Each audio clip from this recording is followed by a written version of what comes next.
objetos sentidos, de um lado os objetos psicanalíticos e de outros objetos psicofarmacológicos, para uma posição mais depressiva, reconhecendo que ambos objetos podem coexistir de forma saudável em nossa ciência, nossa prática e nossa arte. A segunda reflexão eu denomino de trabalho analítico psicoterápico versus trabalho de prescrição. Quero aqui trazer um paralelo entre o trabalho psicoterápico, que almeja uma mudança psíquica, e o trabalho de prescrição de um psicofármaco. Aos menos familiarizados com prescrição, esse processo pode parecer de uma superficialidade rasteira. A esses pode parecer uma equação simplista na mente. Para depressão, antidepressivos; para ansiedade, ansiolíticos antidepressivos; para apresentações maníacas, estabilizadores do humor; para quadros de psicose, os antipsicóticos. Pretendo, pois, demonstrar que a prescrição psicofarmacológica guarda essencialmente os mesmos elementos de movimento que envolvem uma mudança psíquica. Para isso, peço que nos debrucemos por um instante sobre as reflexões de Betty Joseph, no trabalho de 1986, titulado Mudança Psíquica e Processo Psicanalítico. A autora diz que algumas vezes empregamos o termo mudança psíquica para indicar qualquer tipo de mudança no estado mental ou no funcionamento de nossos pacientes. Outras vezes usamos esse termo mudança psíquica para indicar um tipo de mudança de mais longo prazo, duradoura e desejável. Ora, o mesmo se dá também no processo de prescrição. Tomemos, por exemplo, o caso de um paciente bipolar.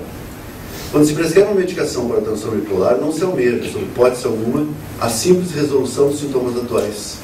Busca-se sempre para esse paciente mudanças de longo prazo e duradouras, o que pressupõe que vejamos a doença em todo o seu curso, que saibamos os pródromos de crise, que conheçamos os estressores desencadeantes, que saibamos as apresentações sintomatológicas típicas de cada paciente, sua eventual sazonalidade e a sua complexa resposta é cada vez mais comum, polifarmacoterapia. Tratar, pois, um paciente bipolar almeja uma mudança a longo prazo, sempre que possível.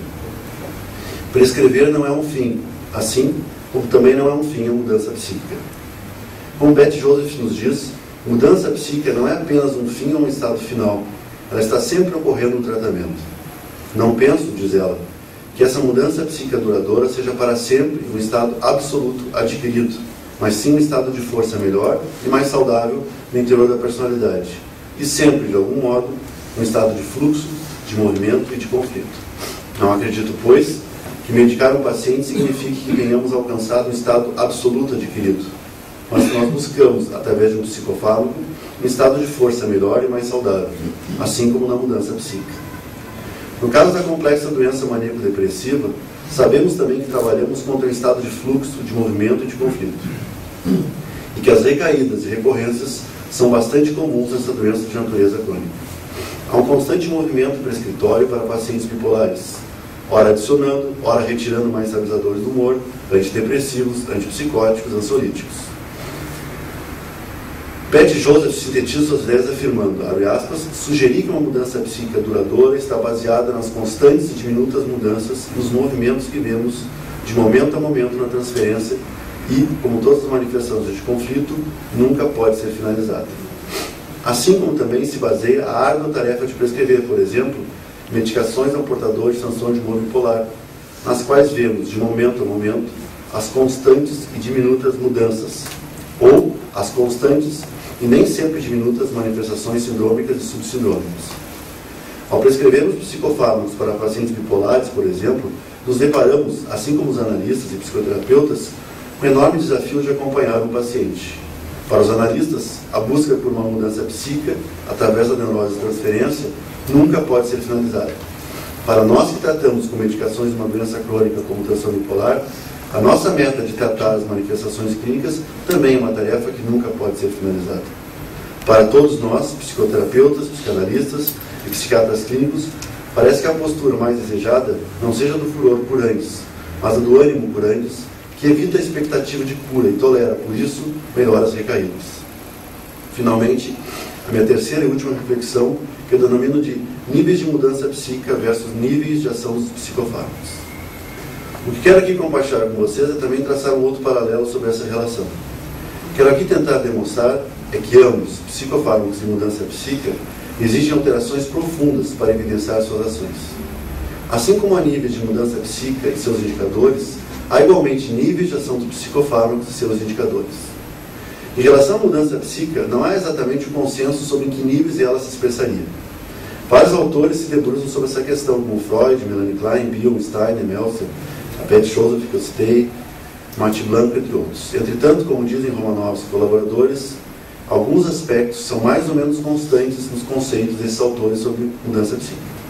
São 4 conceitos. 1. A necessidade de que o inconsciente se faça consciente. 2. Que ocorra um movimento da posição predominantemente esquizoparanoide para outra com objetos mais reais e totais, no referencial craniano. 3.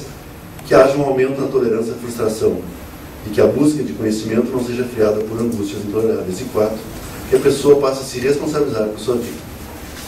Enfim, todas essas alterações profundas evidenciam as suas ações através de mudança nas relações do objeto. Pat Joseph diz: se não houvesse mudança nas relações de objeto, tanto externas quanto internas, não poderia haver mudanças reais no ego e vice-versa. Essas alterações profundas ocorrem em paralelo, como sabemos, nas ações dos psicofármacos.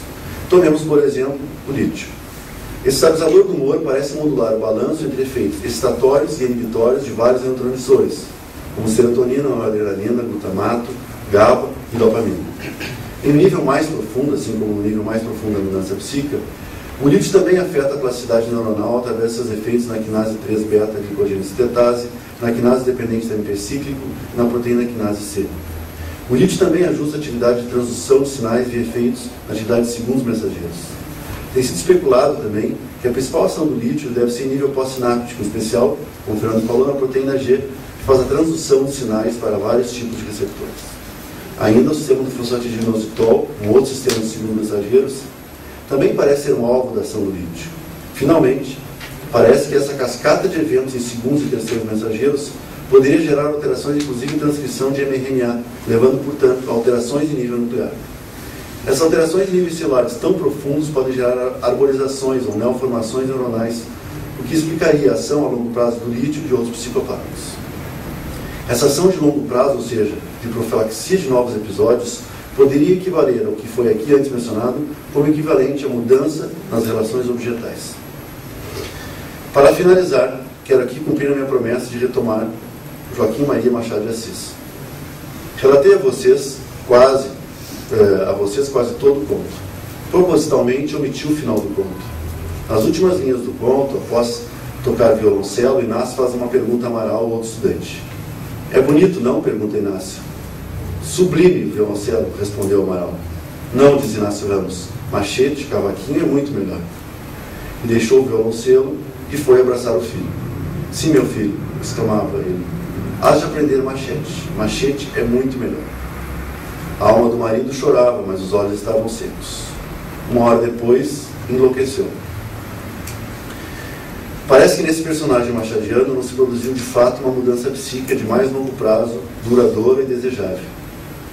A situação traumática de abandono pela esposa o fez reviver o sentimento de abandono pela perda precoce do pai.